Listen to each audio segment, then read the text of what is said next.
एक आलसी ज्ञानचंद रहा करता था।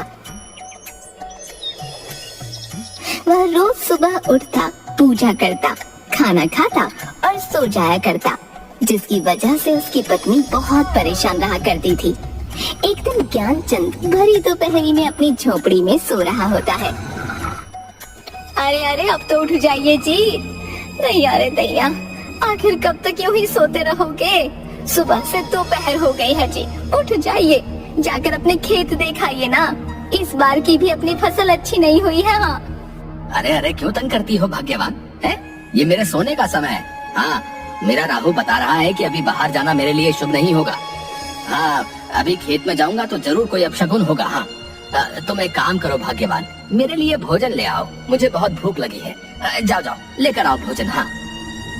हे भगवान, दैया रे दैया, कैसा आलसी पति दिया है मुझे, जिसे बस सोना और खाना ही आता है। थोड़ी देर पहले अभी तो भोजन किया था आपने और अभी फिर से। हे भगवान, दिन भर में कोई तो काम करते नहीं आप। हाय हाय, किस आदमी के साथ बन गई मैं। दैया रे दैया। ये देखिए जी, मैं आपके लिए भोजन ले आई हूँ, अब तो उठ जाइए ना। अरे वाह वाह, कितनी अच्छी खुशबू है भोजन की। लाओ लाओ भाग्यवान, भोजन दो मुझे। वाह वाह वाह, आज तो तुमने गुड़ का चूरमा भी बनाया है। अरे वाह वाह वाह। अरे वाह भाग्यवान, मजा आ गया, बहुत ही स्वादिष्ट भोजन बनाती हो तुम तो। हाँ, अरे वाह वाह, तुम्हारा तो कोई जवाब ही नहीं है भाग्यवान, बहुत ही मजेदार। हाँ। दैया रे दैया, वो सब तो ठीक है जी, लेकिन अभी आप बाजार से थोड़ा अनाज ले आइए, घर में अनाज खत्म होने को है। ऐसे में मैं क्या भोजन बनाऊंगी? क्या कहा भाग्यवान, अनाज खत्म होने को है? अच्छा अच्छा, ले आऊंगा कल सुबह जाकर। अभी बाहर जाना अपशकुन होगा। हाँ, अभी तो तुम्हारे हाथ का स्वादिष्ट भोजन खाकर मुझे बहुत थकान हो गई है। अभी मैं भाग्यवान ऐसा करता हूँ कि सो जाता हूँ। अच्छा, मैं सोता हूँ। दैया रे दैया, हे भगवान, आपको तो दिन भर सोने के अलावा कुछ नहीं सूझता। जब देखो तब आलस। मैं बहुत तंग आ गई हूँ आपसे। अगर ऐसे ही चलता रहा तो मैं अपने मायके चली जाऊंगी। हाँ, बता देती हूँ आपको। अच्छा अच्छा ठीक है भाग्यवान, बाद में सोचूंगा इस विषय के बारे में। अभी मुझे नींद आ रही है। हाँ, तुम मुझे सोने दो। हाँ। जिसके बाद ज्ञानचंद खर्राटे लेता हुआ सो जाता है। अगली सुबह एक साधु महाराज ज्ञानचंद के घर भिक्षा मांगने आते हैं। अरे कोई है? साधु को भिक्षा दे दो, भिक्षाम देहि। अरे साधु महाराज, क्या चाहिए आपको? बताइए मुझे, मैं अभी लाकर देती हूँ। हाँ। बेटी, मैं काशी यात्रा से लौटा हूँ, मुझे बहुत भूख लगी है। अगर खाने को थोड़ा भोजन मिल जाता तो थोड़ी शांति मिलती बेटी। अरे हाँ हाँ, क्यों नहीं साधु महाराज, आइए आइए, हमारी झोपड़ी में आइए ना, मैं अभी आपके लिए भोजन लेकर आती हूँ। हाँ। अरे क्या हुआ भाग्यवान, क्यों चिल्ला रही हो?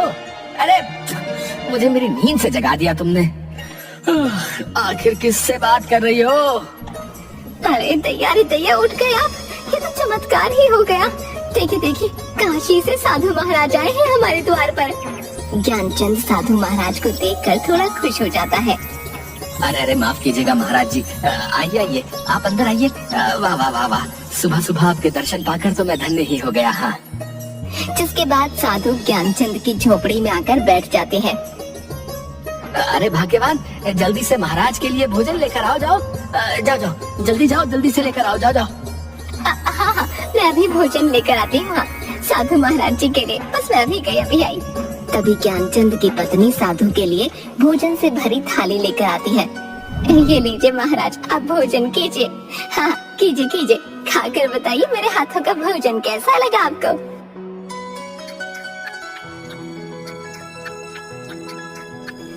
अरे वाह वाह, बहुत ही स्वादिष्ट भोजन था, मेरी तो आत्मा ही तृप्त हो गई बेटा। सच में तुम्हारी पत्नी के हाथों में तो माँ अन्नपूर्णा का स्वाद है। बेटी बहुत खूब, मैं बहुत खुश हुआ। इसलिए तुम कोई भी मुझसे एक इच्छा मांग सकती हो। तभी ज्ञानचंद ये सुनकर खुश हो जाता है। क्या सच में महाराज आप मेरी एक इच्छा पूरी कर सकते हैं? अगर ये सत्य है महाराज तो मुझे वरदान दे दीजिए कि मुझे जीवन में कभी कोई कार्य न करना पड़े महाराज। मैं पूरा जीवन आराम करके ही बिताना चाहता हूँ। हाँ। ये बात सुनकर साधु महाराज थोड़ा हैरान हो जाते हैं। ये तुम क्या बोल रहे हो बेटा? ये मनुष्य जीवन है। मनुष्य को अपना जीवन व्यतीत करने के लिए अपने दैनिक कार्य तो करने ही पड़ते हैं। तुम्हारी ये इच्छा सृष्टि के नियम के विरुद्ध है बेटा। महाराज आपने कहा ना कि आप मेरी एक इच्छा पूरी कर सकते हैं, तो मैंने आपको अपनी एक इच्छा बता दी महाराज। अगर अब आपने मेरी इच्छा पूरी नहीं की तो ये आपके बोले गए शब्दों का अपमान होगा महाराज। हाँ। तभी ज्ञानचंद की ये बात सुनकर साधु थोड़ा सोच में पड़ जाता है। अच्छा तो ठीक है, अगर यही बात है तो हम तुम्हारी ये इच्छा अवश्य ही पूरी करेंगे। अब हम अपने शब्दों को वापस नहीं ले सकते हैं। हम तुम्हारी ये इच्छा अवश्य ही पूरी करेंगे।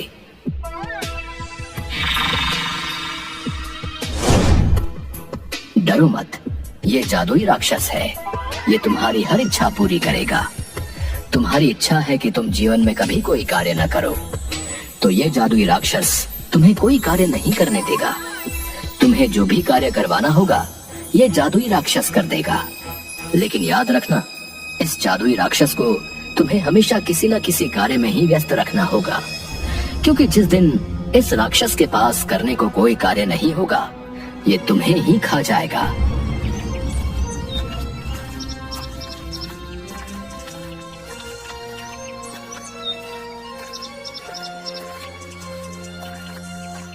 तभी ये बात सुनकर ज्ञानचंद की पत्नी थोड़ा डर जाती है। दैया, नहीं नहीं, ये आपने क्या कर दिया जी? अपने आलस में आकर साधु महाराज से कैसी मूर्ख इच्छा मांग ली। मुझे तो आपके लिए बहुत चिंता हो रही है जी। अगर किसी दिन इस भयानक दिखने वाले राक्षस ने आपको ही खा लिया तो मैं क्या करूँगी जी? अरे भाग्यवान, तुम व्यर्थ में ही चिंता कर रही हो। ऐसा कुछ नहीं होगा। अब तुम देखना मैं इस राक्षस से कैसे सारे कार्य करवाता हूँ। हाँ, अब तो मुझे कोई कार्य ही नहीं करना पड़ेगा भाग्यवान है, और तुम्हें भी मुझसे कोई शिकायत नहीं होगी। हाँ। ए मनुष्य, बोलो, मैं तुम्हारा क्या कार्य कर सकता हूँ? क्या आदेश है तुम्हारा?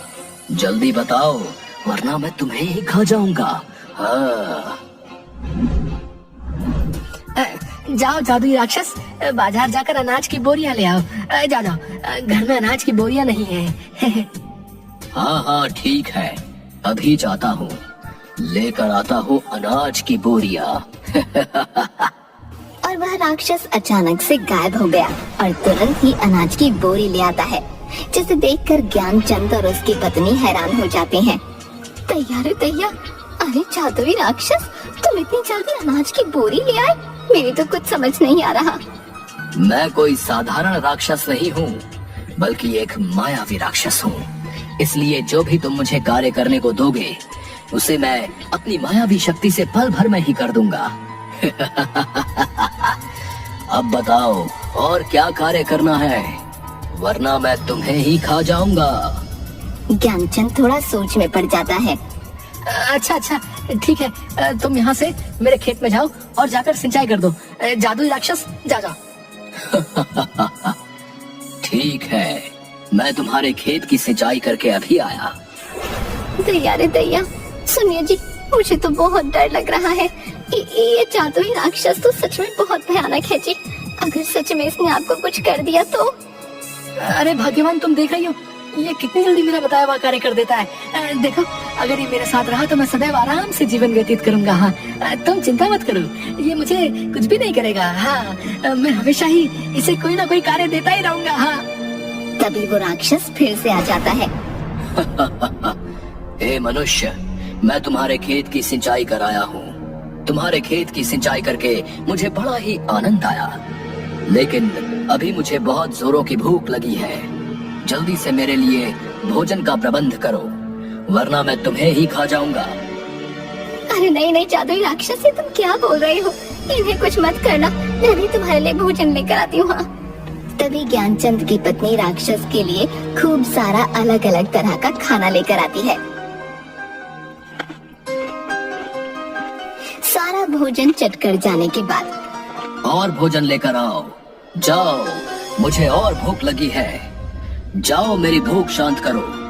ज्ञानचंद और उसकी पत्नी दोनों ये सुनकर दुखी हो जाते हैं। अरे अरे, पूरे घर का राशन तो खा गया ये जादुई राक्षस। आखिर अब कैसे शांत होगी इसकी भूख। तभी उसकी पत्नी घर के बाहर लगे एक तुलसी के पेड़ के पास जाती है और बहुत बड़े पतीले में जिसमें खूब सारा दूध रखा होता है उसमें उन तुलसी के पत्तों को डाल देती है और उस दूध के पतीले को राक्षस के पास लेकर जाती है। ये लो जादुई राक्षस, इस दूध को पी लो, इस दूध से तुम्हारी भूख शांत हो जाएगी। जिसके बाद राक्षस सारा दूध पी जाता है और एक लंबी डकार लेता हुआ हाँ भाई, अब आया मजा। अब मेरी भूख शांत हो गई है। वाकई ये दूध बहुत ही स्वादिष्ट था। आनंद आ गया। अच्छा बताओ, अब क्या कार्य करना है तुम्हारा? जल्दी बताओ, वरना मैं तुम्हें खा जाऊंगा। अब ज्ञानचंद उसे कोई न कोई काम बता देता और राक्षस झट से कर देता। लेकिन एक दिन ऐसा आया जब ज्ञानचंद के पास उस जादुई राक्षस को बताने के लिए कोई काम नहीं था। ऐसे में ज्ञानचंद बहुत दुखी हो गया। अरे भाग्यवान, ये मैंने क्या आफत अपने गले में डाल ली है। उस राक्षस को मैं जो भी काम देता हूँ वो राक्षस उसे बहुत शीघ्र ही कर लेता है। आज तो मेरे पास उसे देने के लिए कोई काम भी नहीं बचा। अब ऐसे में तुम ही बताओ मैं क्या करूँ। लगता है आज तो मुझे वो राक्षस खा ही जाएगा। हाय भाग्यवान, अब मैं क्या करूँगा। अब तो मैं तुम्हें छोड़कर उस राक्षस के पेट में जाने वाला हूँ। हाय हाय हाय। दैया रे दैया, आप चुप हो जाइए जी। मैंने आपसे कहा था वो जादुई राक्षस बहुत भयानक है, लेकिन आप चिंता मत कीजिए। मैं उस जादुई राक्षस को आपको कुछ नहीं करने दूंगी। हाँ, लेकिन आपको भी मुझसे वादा करना होगा। आज के बाद आप अपने सारे काम खुद ही करेंगे। हाँ। अरे हाँ हाँ भाग्यवान, मैं वादा करता हूँ आज से अपने सारे कार्य स्वयं ही करूँगा। हाँ, लेकिन तुम मुझे उस राक्षस का भोजन बनने से बचा लो भाग्यवान। अच्छा अच्छा ठीक है। अब आप देखना मैं उस राक्षस को आज कितना महत्वपूर्ण कार्य देती हूँ जिसे वो जादुई राक्षस कभी पूरा नहीं कर पाएगा। तभी वहाँ पर राक्षस आ जाता है और ज्ञानचंद से, हे मनुष्य, बताओ मुझे आज क्या कार्य करना है। जल्दी बताओ, वरना मैं तुम्हें ही खा जाऊंगा। अरे दैया, ओ जादुई राक्षस, आज मैं तुझे काम देती हूँ। मेरी झोपड़ी के पीछे एक मोती नाम का मेरा प्यारा कुत्ता रहता है। तुम जाओ और उस मोती की तुम को सीधा कर दो। जब तक उस मोती की तुम सीधी नहीं हो जाती तुम यहाँ वापस मत आना। हाँ। अच्छा ठीक है, मैं अभी जाता हूँ और उस मोती कुत्ते की दुम को सीधी करके अभी आता हूँ। अरे भाग्यवान, ये क्या काम दिया तुमने उस जादुई राक्षस को। तुम देखना, वो अभी मोती की दुम सीधी करके आता ही होगा। हाँ, अब तो वो मुझे खा ही जाएगा। हाँ।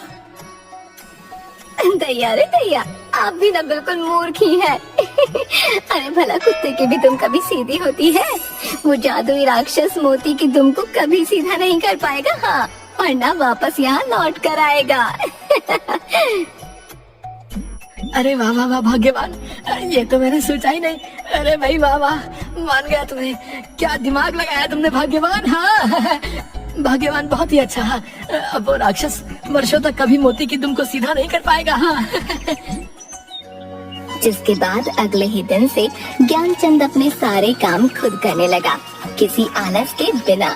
और उधर जादुई राक्षस मोती के पीछे उसकी दुम को सीधा करने के लिए कई वर्षों तक यूं ही भागता रहा। न तो वह कभी मोती की दुम को सीधा कर पाया और न लौटकर ज्ञानचंद